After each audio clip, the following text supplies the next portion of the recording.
Like all 8-year-olds, I treated my birthday party like the most important day of the year. You go months before the day picking exactly the right classmates to give invitations to. However, this year my mom wanted to go all out. She gave me enough invitations for my entire class, making sure I knew who to tell. Everyone, even their parents, were allowed to come as well. Not only that, but we spent hours upon hours inside of Party City, grabbing any and all kinds of decorations. I can remember not getting a good night's sleep before my party because of how excited I was. My parents woke up around 7 a.m. to start setting up for the party that day, but I must have been awake at least 3 hours beforehand. I can remember bouncing up and down as I watched the first guest pull into our driveway. Jump forward a couple hours and our house looked more like a circus. Kids from my class, their families, and my family all eating, drinking, laughing. All of my friends treating me like a celebrity as they all gathered around, begging for me to open their gift first. It almost makes me nostalgic to go back and have more than one birthday party as a kid. Almost. I don't know when exactly it started, after the first slice of pizza, maybe after the last guest arrived. At some point, time just began to haze. While I will definitely say I felt as if I was on top of the world, it felt as if at some point something like a warmth was beginning to spread over me. Staring at my feet, the feeling spread until every vein in my body felt as if it was being filled with cotton. Events just seemed to happen, but I can't recall the order in which anything transpired. It's the reason why I can't remember when it first appeared. Suddenly, I just remember being in front of him. My overanimated cousins and friends all jumping up and down excitedly. Their shouts warbled and tainted as the warmth that came over me morphed into a bizarre feeling of euphoria. A clown almost 7 feet high. No, he was taller. My eyesight succumbed to this feeling as well as everything waved and stretched like I was peering through glasses made of jelly. He towered over all the children. Overalls, a button-down shirt, a pair of oversized clown shoes, some big puffy gloves. All normal clown attire, but it wasn't wearing bright colors. Every article of clothing he wore was pitch black, so dark that it somehow stood out, if that makes sense. Almost like his clothes were holes in reality. The thing in black danced and twirled, causing the children around him to erupt in applause. Even when I was cheering, I could feel myself cheering, but it also felt as if I were hearing myself yell from inside a soundproofed room, muffled and somehow foreign. I can't speak on how long I felt this. Was it minutes? Hours? I remember my body walking around my house, watching everyone mingle. Every turn felt like it was towards the clown. I'd turn left and he'd be sitting at a bench, talking with an adult. I'd turn right and he'd be applauding as a young cousin of mine swung wildly at a piñata. I'd back up and I'd bump into him looking down at me, arms outstretched as if he was looking for a warm embrace. His face was always hidden behind a mask, a crow mask perfectly resembling the smile of a human, but nothing about the entity seemed human. There were no eye hole in the mask, just two swirls cut into its surface. A brilliant light unlike anything I've seen since gleamed from the swirls. Every time I could think about it, my hands tingled, even to this day. It was never present anywhere I looked. Was there more than one? Was I seeing things? The more I moved, the more off-putting and nonsensical the scenes would become.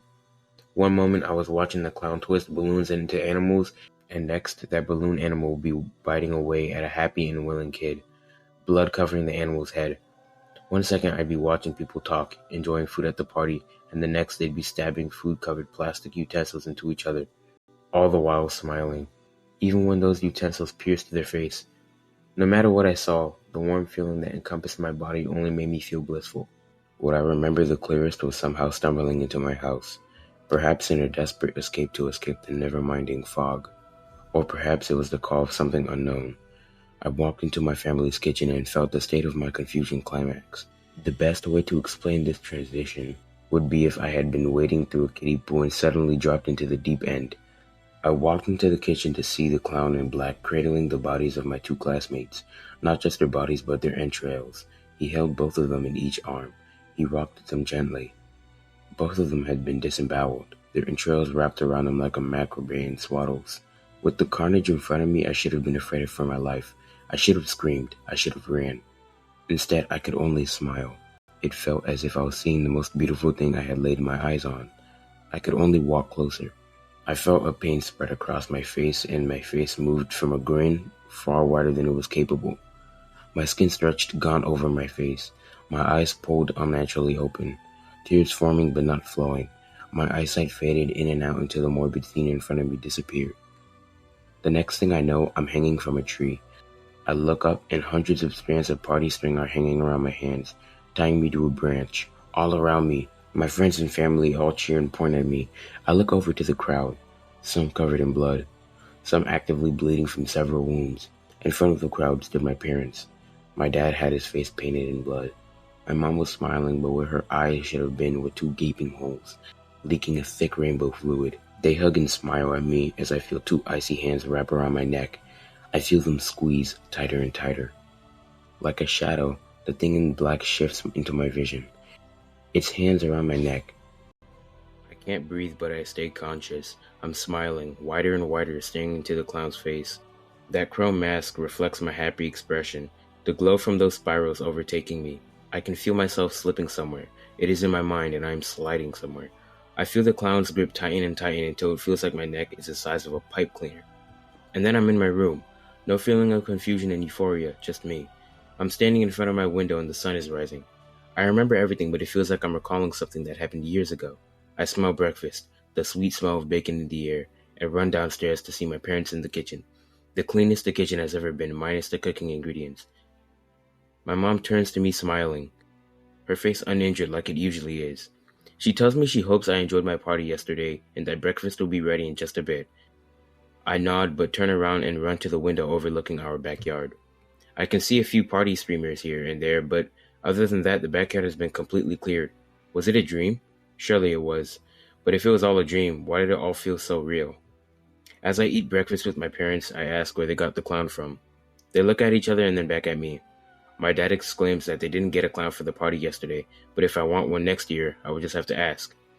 My heart jumped out, but I tried to push everything aside and not think too far into it. But then I noticed a dark spot in the middle of my vision wherever I look. I wipe my eyes trying to get rid of it, but it stays. I tell my mom she makes me an appointment with my eye doctor on Monday. When we get there, the doctor says I have something called solar retinopathy. Says I have a small hole burned into my retina like I've been staring at the sun or into a bright light. Suddenly, the image of that chrome face with glowing spirals for eyes pushes itself into the forefront of my mind. I tell myself over and over that it was just a dream, but I know it wasn't. From my permanently damaged vision to my two missing 8th grade classmates that were never found, the same two I'd seen that thing cradling. I know it wasn't a dream from the injuries and scars I see on some of my friends and family that were at my party. I'd ask them where they got the scar from, and they simply go blank for a minute before saying they can't remember. I'm 28 now, and I've started seeing him again. It only happens on my birthdays, but he's always there. Always at the far ends of my peripheral vision, but always there nonetheless. That clown in black.